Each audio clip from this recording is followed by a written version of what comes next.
बयनिसिमबो गोजोन हामलायनाय जासिहरबाय। खुलुमबाय। बे समाव आङो नोंथांमोननि गेजेराव दासिमनि मोननैसो खौरां लाना फैदों।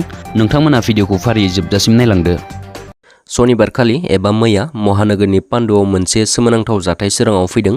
मैया फुंनि पान्डुनि लक कल'नियाव सासे सेंग्रानि गोथै देहा बोखांनो हादों।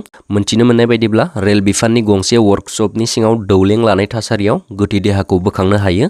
दासिम बे सेंग्रानि जेबो सिनायथि दिहुननो हायाखै पुलिसा। मख'नो गोनांदि रेल बिफाननि बे वर्कशपआव जौ फांनि आड्डा थिलि बादि जालांनायनि सायाव गोबाव समनिफ्रायनो अजद थिखांबोदोंमोन। जाथाय थिलियाव जालुकबारि पुलिसा सहैना गोथै देहाखौ बोखांनानै GMCHआव दैथायहरो। ओरैहाय बियो बुथारनाय ना सुइसाइड बिखौ पुलिसनि नायबिजिरनायनि उनावसो थैनायनि जाहोना सोराङाव फैगोन। NF रेलवेनि साखरियाव जइन खालामबाय नेशनेल थाखोनि सुइमार शिबांगी शर्मा आरो आस्था चौधुरीया। शुक्रबारै मालिगावनि NF रेलवेनि हेड अफिसाव सानै सुइमाराबो जइन जाबाय साखरियाव। मख'नो गोनांदि बावैसो जालांनाय 74 नं सिनियर नेशनेल एक्वेटिक चेम्पियनशिपआव मोनथाम सनानि मेडेल देरहानो हादोंमोन शिबांगीया। ओरैहाय आस्था चौधुरीया 100 मिटार सानस्रिनायाव सनानि, 50 मिटार सानस्रिनायाव रुफानि आरो 200 मिटार सानस्रिनायावबो देरहानो हानानै आसाम रायजोनि मुं लाखिनो हादोंमोन।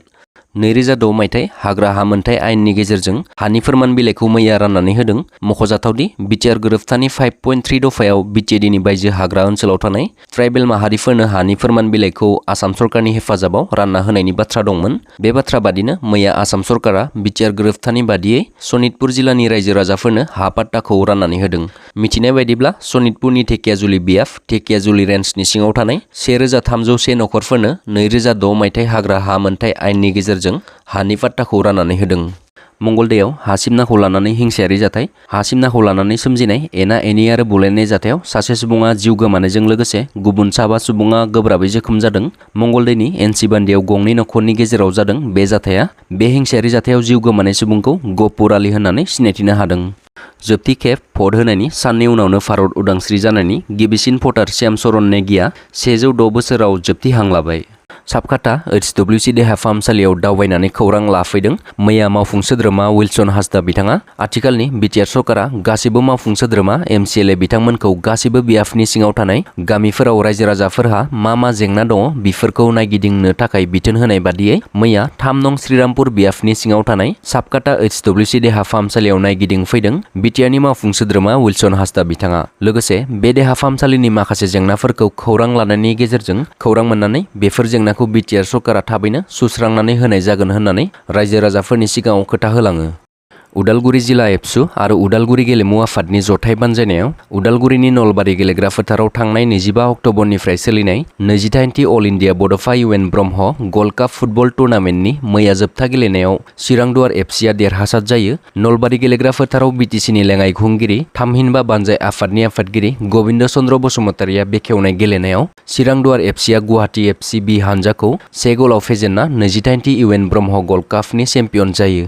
देरहासार बान्थाखौ बावहरो एबसुनि आफादगिरि दिपेन बर'आ ट्रफिजों लोगोसे 50,000 रां आरो रानार्स आप हानजानो बान्थाखौ गथायो बानजाय आफादनि मासिगिरि गबिन्द बसुमतारिया ट्रफिजों लोगोसे 30,000 रां मेन अफ द मेट्सनो बान्थाखौ गथायो एडवार्ड दैमारिया। मैयानि साबसिन गेलेगिरिनि बान्थाखौ मोननो हायो चिरांदुवार FCनि आकिम आबेवाया।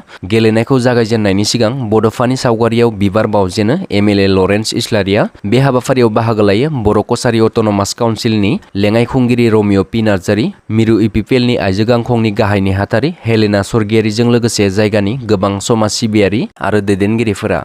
बारग' NDFB हानजाया दुलाराय बर' फरायसा आफादनि सुबुं सांग्रांथिनि गेजेरजों बाइक हानजा सुरनायखौ गोजोननाय फोरमायदों। लोगोसे बारग' NDFB हानजायाबो मोनफ्रोमबो जिल्ला दाफुंना लाखांनायनि उनाव सानजानिफ्राय जागायनानै सोनाब फारसेसिम हानजा सुरनाय लागोनखौ फोरमायदों। थांनाय 21 अक्ट'बर 2022 इं खालारखालि दाफुंनानै लानाय इउनाइटेड एक्स NDFB फरामा मैया क'क्राझार जिल्ला इउनाइटेड एक्स NDFB फराम दाफुंनानै लाबाय।